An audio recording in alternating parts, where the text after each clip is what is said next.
I have swatches of a new to me indie brand. I'm dropping polishes everywhere. These are from Purrfect Pawlish. This is a Swedish indie brand, so she sent me a few things to review and they looked really pretty, so I thought I would throw them into some live swatches. So this is a Swedish indie brand, but they do ship internationally, so I will link the website down below so you guys can check them out, and I will get into the swatches.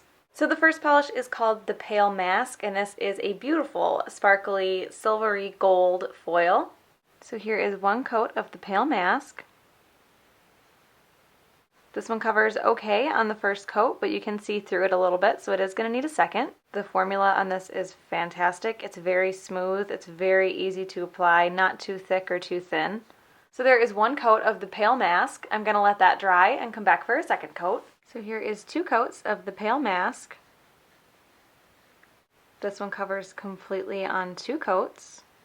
Again, amazing formula, really easy to work with. You can see like I can just slap it on really fast without having any issues because the formula is so smooth. So there is two coats of the Pale Mask.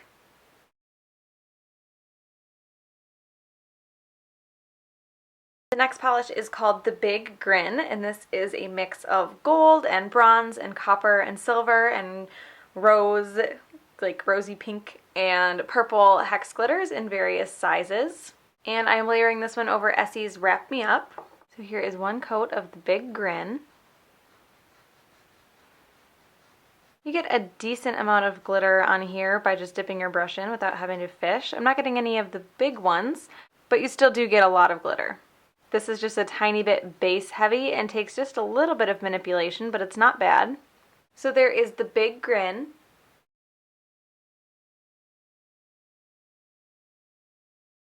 The next polish is called Carcosa, I think, and this is a blue jelly base with a blue shimmer and some silver flakies in it. So here is one coat of Carcosa.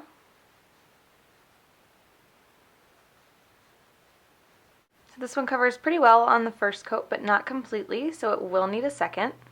The formula is good. It's fairly easy to apply. It's a little bit, I don't even know how to describe it, a little bit slippery maybe. I don't feel like I have as good of control over this one as I did the Pale Mask. So there is one coat of Carcosa. I'm going to let that dry and come back for a second coat. So here is two coats of Carcosa. This one covers completely in two coats. This one does look like it dries a little bit dull, so you will want to top coat it to make sure you don't lose any of the sparkle. So there is two coats of Carcosa.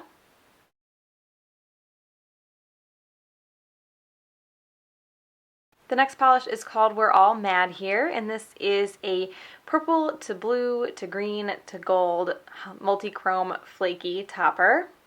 So I am layering this one over Essie's Wrap Me Up as well. So here is We're All Mad Here.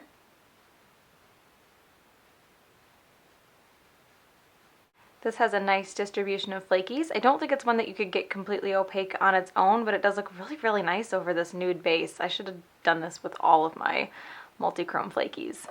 The flakies in here are a lot finer than ones that I've seen before. Like the I Love Nail Polish ones are much thicker than these, and the Glitter Days ones I feel like are a little bit bigger too. These are almost like micro flakies. So here is We're All Mad Here.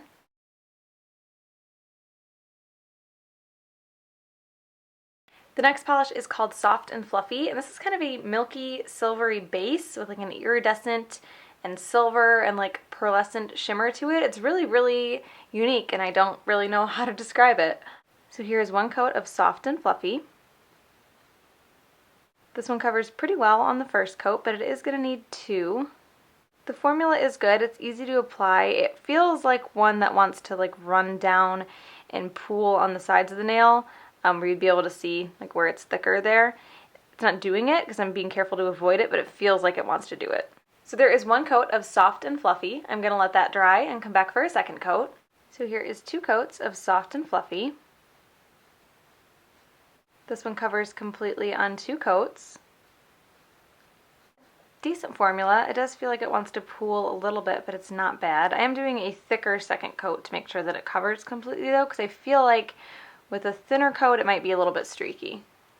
This one also dries down a little bit dull, so you will want a top coat for it. So that is two coats of Soft and Fluffy.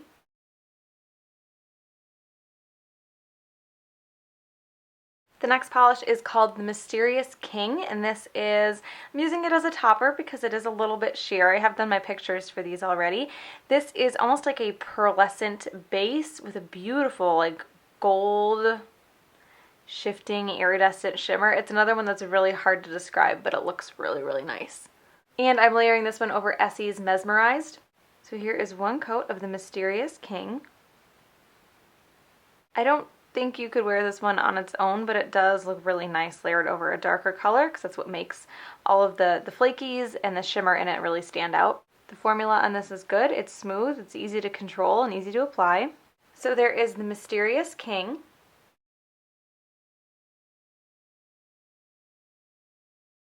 The next polish is called Appearing and Vanishing, and this is a purple to red to gold and maybe even a little bit of green multi-chrome.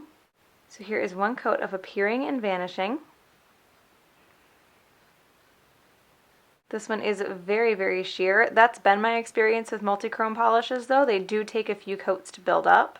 This is also thin. It's not difficult to work with thin, but you can just feel how thin it is. That does usually mean though that it will dry fast, which is good because it is going to take quite a few coats. So there is one coat of Appearing and Vanishing. I'm going to let that dry and come back for a second coat. So here is two coats of Appearing and Vanishing.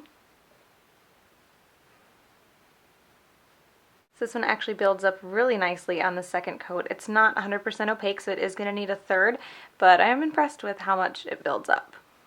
Because the polish is thin, that first coat dried very, very fast. So there is two coats of Appearing and Vanishing. I'm going to let that dry and come back for a third coat. So here is three coats of Appearing and Vanishing. So this covers completely on three coats, and the third coat deepens the color quite a bit as well. Again, pretty good formula. I am doing a thicker third coat though, just to make sure that it does cover completely. So there is three coats of Appearing and Vanishing.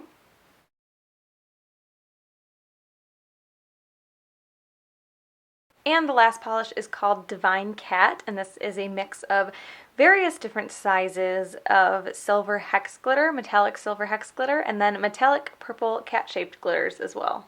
And I'm layering this one over Essie's Mesmerized. Is one coat of Divine Cat. I'm having to do some swirling and some dabbing to get the glitters out. Got a couple cat-shaped glitters for my pointer finger, but I can't seem to get another one.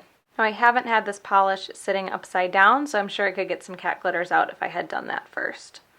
You do get plenty of the silver glitter out. It's a tiny bit base heavy, but it's not terrible. The big thing is just that I can't seem to get the cat glitters. There's one right there, but I can't get that either. So there is Divine Cat.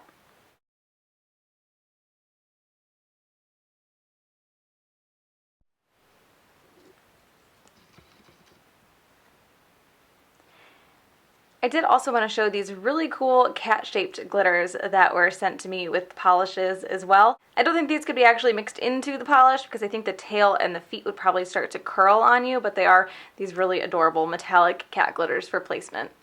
So my favorites in this collection are Carcosa, which is beautiful, beautiful. I just really like the silver flakies mixed into the blue base. It's very unique. It's not something that I've seen before. And then I also really liked the Pale Mask because, oh my gosh, it's so sparkly. It's so beautiful. I really, really like this one. I always tend to go towards any kind of like really sparkly foil metallic like this one. So overall, I am really, really impressed with these polishes actually. I mean, it sounds really horrible, but I never expect too much from like newer indie brands because there's a lot of trial and error and learning and growing that has to happen in order for an indie brand to be really good. It's not common that I see one that's really good right off the get-go, so I am really impressed with these. I will link the website again down below so you guys can check these out, and I hope you guys enjoyed this, and I will talk to you later. Bye.